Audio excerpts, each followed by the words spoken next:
औज़ुबिल्लाहिमिनश्शैतानिर्रजीम बिस्मिल्लाहिर्रहमानिर्रहीम। आप लोग देख रहे हैं मेरा यूट्यूब चैनल बायोलॉजिक ब्रेकडाउन। हम क्लास 9 के चैप्टर 5 को आज स्टडी करेंगे, जिसका नाम है tissue, organ and organ system. 5 tissue, organ and organ system में जो आज हमारा टॉपिक है वो है द लेवल ऑफ ऑर्गेनाइजेशन। 5.1 एक बहुत इंटरेस्टिंग सा टॉपिक है लेवल ऑफ ऑर्गेनाइजेशन का, और आप लोगों को ये यूनिट स्टार्ट करवाने का मकसद भी यही है कि मैं वो इम्पॉर्टेंट यूनिट आप लोगों को अपलोड करके दे रही हूँ पहले, ताकि वो जो कि पेपर में जिनमें से क्वेश्चंस बनते हैं, तो ये यूनिट भी according to exams point of view के लिहाज से बहुत ज़्यादा इंपॉर्टेंट है। इससे पहले मैंने आप लोगों की बुक के लास्ट 2 यूनिट्स जो है वो अपलोड किए हैं, क्योंकि वो भी जो है वो एग्ज़ाम पॉइंट ऑफ व्यू के लिहाज से इंपॉर्टेंट है। उनमें से भी क्वेश्चन आते हैं, और कुछ बच्चों को उन टॉपिक्स के जो है वो कॉन्सेप्ट्स भी क्लियर नहीं थे, तो वो अपलोड किए हैं। तो अब लेवल ऑफ ऑर्गेनाइजेशन वाला जो टॉपिक है वो भी बहुत ज़्यादा इंपॉर्टेंट है एग्जाम पॉइंट ऑफ व्यू के लिहाज से, तो गौर से सुनिएगा इसके लेक्चर्स को। Whether we study an individual organisms or the world as whole, we can identify a pattern of increasing complexity.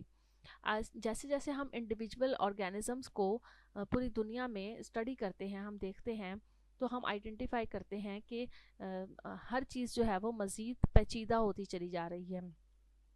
जैसे कि cell organelles are the part that make up a cell बनाते हैं, like the nucleus, ribosomes and the mitochondria.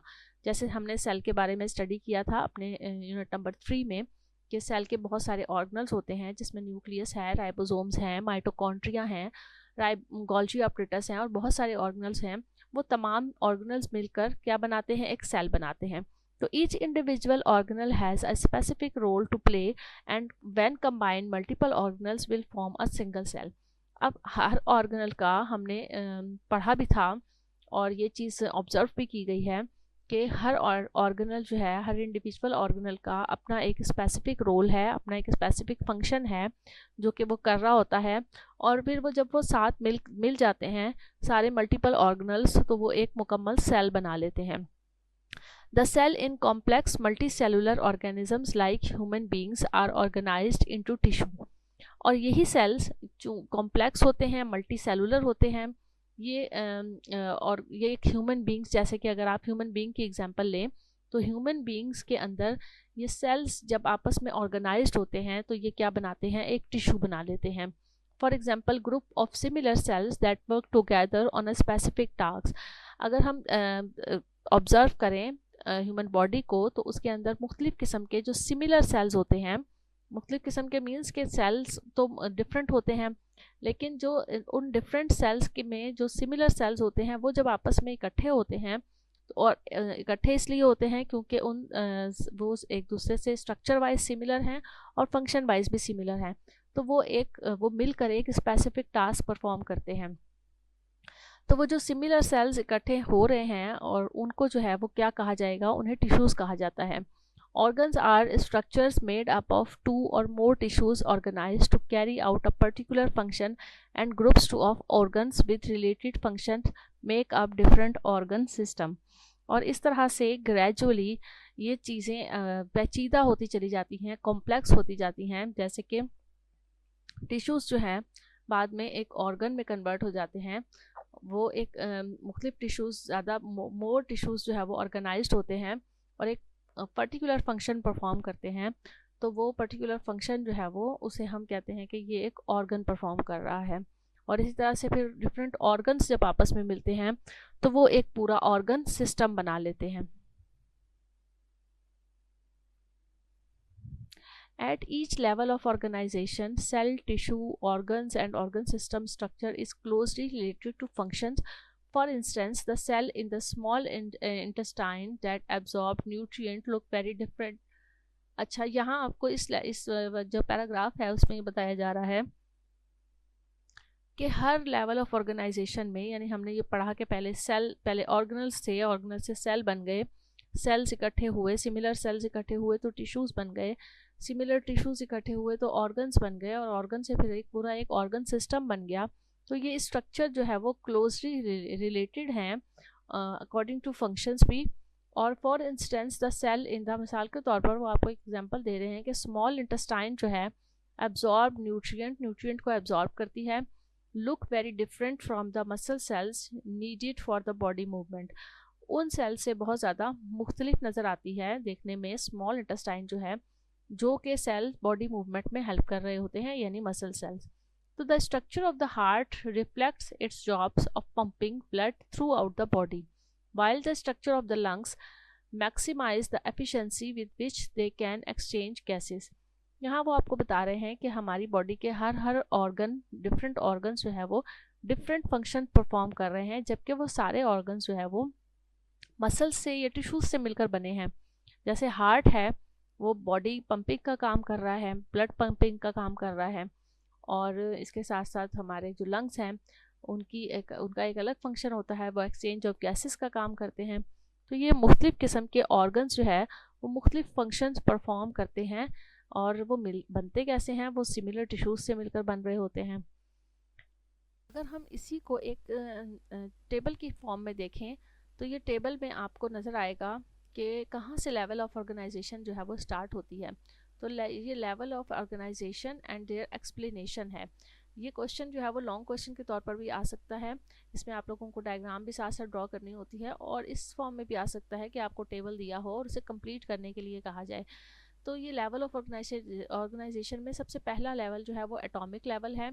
Atoms are defined as the smallest unit of an element that still maintains the property of that elements। Atom की definition सबको आती है कि ऐसे हम कैसे डिफाइन करते हैं, ये स्मॉलेस्ट यूनिट है किसी भी एलिमेंट का, और मेंटेन रहता है अपनी प्रॉपर्टी को एक एलिमेंट के तौर पर मेंटेन रखता है। तो अगर हम इसकी एग्जांपल देखें तो कार्बन भी एक एटम है, हाइड्रोजन भी, ऑक्सीजन भी। उसके बाद जो लेवल आता है एटॉमिक लेवल के बाद वो है मॉलिक्यूलर लेवल। तो atoms combine to form molecules which can have entirely different properties. अब ये एटम्स जब आपस में कंबाइन होते हैं, इसके जब एटम आपस में कंबाइन होंगे, यानी कार्बन और कार्बन का एटम कंबाइन होगा, या हाइड्रोजन और ऑक्सीजन के एटम कंबाइन होंगे, तो वो मुख्तलिफ मॉलिक्यूल्स की शक्ल में सामने आएंगे, तो उसे कहा जाता है मॉलिक्यूलर लेवल। तो atom combine to form molecules, atom जब कंबाइन होते हैं तो वो मॉलिक्यूल बनाते हैं, which can have entirely different properties, जिसकी बहुत मुख्तलिफ प्रॉपर्टीज़ होती हैं उनके एलिमेंट के लिहाज से। यानी एलिमेंट जब वो होते हैं तो वो एक अलग प्रॉपर्टीज़ रखते हैं, और जब वो मॉलिक्यूल बनते हैं तो वो उनकी प्रॉपर्टीज़ डिफरेंट हो जाती हैं। जैसे कि एग्जांपल में वाटर है, डीएनए है, कार्बोहाइड्रेट्स हैं। वाटर में हाइड्रोजन भी मौजूद होता है एक एलिमेंट, ऑक्सीजन भी होता है। इसी तरह से डीएनए कार्बोहाइड्रेट्स के अंदर भी बहुत सारे एलिमेंट्स जो है वो मौजूद होते हैं। मॉलिक्यूलर लेवल के बाद जो लेवल आता है वो है organelle level. Biomolecules assembles in a specific way to form organelle. Organelles are subcellular structure.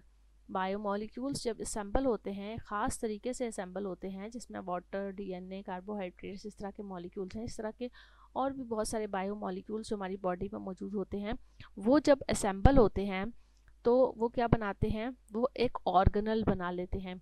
और ऑर्गेनल्स के मुतालिक हम पहले पढ़ चुके हैं, न्यूक्लियस है, राइबोसोम्स हैं, माइटोकॉन्ड्रिया हैं, ये सारे ऑर्गेनल्स हैं। तो organelles are subcellular structure. Organelles क्या हैं, बेसिकली सेल के अंदर का जो एक स्ट्रक्चर है वो ऑर्गेनल्स हैं, या हम उसे सब सेलुलर स्ट्रक्चर भी कहते हैं। जो लेवल उसके बाद आता है वो है सेलुलर लेवल। तो cells are the smallest unit of life. Cells are enclosed by a membrane or cell wall and in multicellular organisms often perform specific function। ये बेसिक डेफिनेशंस हैं जो हम सबको पता है कि सेल्स जो है वो स्मॉलेस्ट यूनिट होता है लाइफ का। इसके साथ साथ वो उसके इर्द गिर्द जो है वो एक मेम्ब्रेन मौजूद होती है, वो मेम्ब्रेन से इनक्लोज्ड होता है, सेल वॉल मौजूद होती है जो प्लांट सेल होते हैं, और मल्टी सेलुलर ऑर्गेनिजम्स होते हैं, ऑफन परफॉर्म स्पेसिफिक फंक्शन। तो सेल्स में मुख्तलिफ सेल्स के हम एग्जांपल लिख सकते हैं, मसल सेल्स हैं, स्किन सेल्स हैं, न्यूरॉन्स हैं। तो किसी भी सेल की जो है वो एग्जांपल इसमें आ सकती है। सेल के बाद जो है वो जो लेवल आता है वो है tissue level. Tissues are group of cells with similar function. वो सेल्स जब जिनका फंक्शन सिमिलर होता है, वो सेल्स जब इकट्ठे होते हैं तो वे मिलकर टिश्यू बना लेते हैं। तो जिसमें मसल्स होते हैं, एपिथेलियल टिश्यूज़ होते हैं, कनेक्टिव टिश्यूज़ होते हैं। ये डिफरेंट किस्म के टिश्यूज़ जो है वो सिमिलर सेल्स के इकट्ठे होने से मिलकर बनते हैं। टिश्यू लेवल के बाद ऑर्गन लेवल आ जाता है। ऑर्गन्स आर 2 और मोर टाइप्स ऑफ टिश्यूज़। जब दो या दो से ज़्यादा जो टिश्यूज़ हैं वो आपस में मिलकर एक ख़ास किस्म का फंक्शन परफॉर्म करते हैं तो उसे कहा जाता है कि ये एक ऑर्गन बन गया है। जैसे ऑर्गन्स आर 2 और more types of tissues that work together to complete a specific task. वो इकट्ठे होते हैं, और किस लिए इकट्ठे होते हैं? ताकि वो एक स्पेसिफिक टास्क परफॉर्म कर सकें, जिसमें हम ऑर्गन्स के अंदर हम हार्ट, लिवर, स्टमक, कोई भी एग्जांपल, किडनी वगैरह की एग्जांपल दे सकते हैं। ऑर्गन लेवल के बाद ऑर्गन सिस्टम आता है। ऑर्गन सिस्टम लेवल आ जाता है कि an organ system is a group of organs that perform related function. Organs का मुख्तलिफ ऑर्गन्स का ग्रुप जब इकट्ठा होकर एक पूरा फंक्शन परफॉर्म करता है तो हम उसे जो है वो ऑर्गन सिस्टम लेवल कहते हैं। जैसे कि आप डाइजेस्टिव सिस्टम देखें, डाइजेस्टिव सिस्टम के अंदर मुख्तलिफ ऑर्गन्स जो है वो आपस में ज्वाइन होकर एक ही फंक्शन परफॉर्म कर रहे हैं, यानी डाइजेशन का फंक्शन, जिसमें जो है वो स्टमक भी इन्वॉल्व है, लिवर भी इन्वॉल्व है, स्मॉल इंटेस्टाइन भी हैं, लार्ज इंटेस्टाइन भी हैं। तो मुख्तलिफ ऑर्गन्स हैं और मुख्तलिफ ऑर्गन्स आपस में एक दूसरे के साथ मिलजुल कर एक फंक्शन परफॉर्म कर रहे हैं जो कि डाइजेशन का फंक्शन है। तो इस पूरे सिस्टम को हम कहते हैं organ system level. Circulatory system भी इसकी एक एग्जांपल है। तो ये सारे जो है वो क्या है, कॉम्प्लेक्सिटी की तरफ जो है वो बढ़ा जा रहा है। सिंपल उससे शुरू हुआ था एटम से, और अब ये ऑर्गन सिस्टम लेवल तक जो है वो ये पहुंच गया है। उसके बाद जो लेवल आता है वो है ऑर्गेनिज्म लेवल, यानी an organism has several organ systems that functions together. एक ऑर्गेनिज्म के अंदर एक ऑर्गन सिस्टम लेवल नहीं होता, बल्कि मुख्तलिफ ऑर्गन सिस्टम लेवल होते हैं। डाइजेस्टिव सिस्टम है तो उसके साथ सर्कुलेटरी सिस्टम भी होगा, उसके साथ एक्सक्रीटरी सिस्टम भी होगा, रेस्पिरेटरी सिस्टम भी होगा। तो ये सारे ऑर्गन सिस्टम्स जो हैं ये मिलकर एक पूरा ऑर्गेनिज्म जो है वो बना लेते हैं, जिसमें हम इस ह्यूमन बीइंग की एग्जांपल दे सकते हैं कि ह्यूमन बीइंग के अंदर तो हर तरह के जो है वो ऑर्गन सिस्टम लेवल मौजूद हैं। तो ये आप लोगों का एक लॉन्ग क्वेश्चन बन सकता है, इसको अच्छी तरह से पढ़ लीजिएगा। ये बहुत ईजी सा क्वेश्चन है, आप लोग इसको छोड़िएगा नहीं, बल्कि जो है वो इसको 2-3 दफ़ा जब आप लोग सुनेंगे इस लेक्चर को तो तभी आप लोगों को आसानी से खुद से लिखने की जो है वो पता चल जाएगा कि हमें इसके बारे में क्या लिखना है, एग्जाम्पल्स कैसे देनी है। फिर उसके साथ साथ हम इसकी जो है वो डायग्राम्स भी ड्रॉ कर सकते हैं, और ऐसे भी हो सकता है कि आपको डायग्राम ड्रॉ करके दी जाए और आपसे लेवल ऑफ ऑर्गेनाइजेशन का नाम पूछा जाए और फिर उसके साथ उसकी एग्जांपल्स पूछ ली जाए। तो किसी भी तरह से ये क्वेश्चन आ सकता है, शॉर्ट में, लॉन्ग में। तो आप लोग इस टॉपिक को ज़रूर जो है वो फॉलो कीजिएगा, आप मेरे वीडियोस को भी ज़रूर फॉलो कीजिएगा, और मुझे आप लोगों के फीडबैक का इंतज़ार रहता है। आप लोग प्लीज़ काइंडली जो है वो इन वीडियोस को, जिनको ये लेक्चर समझ में आ रहे हैं, अपने दोस्तों के साथ ज़रूर शेयर कीजिए ताकि आप लोगों के साथ साथ बाकी लोगों की भी जो है वो हेल्प हो सके। तो साथ रहिएगा इसी यूट्यूब चैनल बायोलॉजी ब्रेकडाउन पे। नेक्स्ट वीडियो में फिर मिलेंगे नेक्स्ट टॉपिक के साथ। Thank you so much. अल्लाह हाफिज़।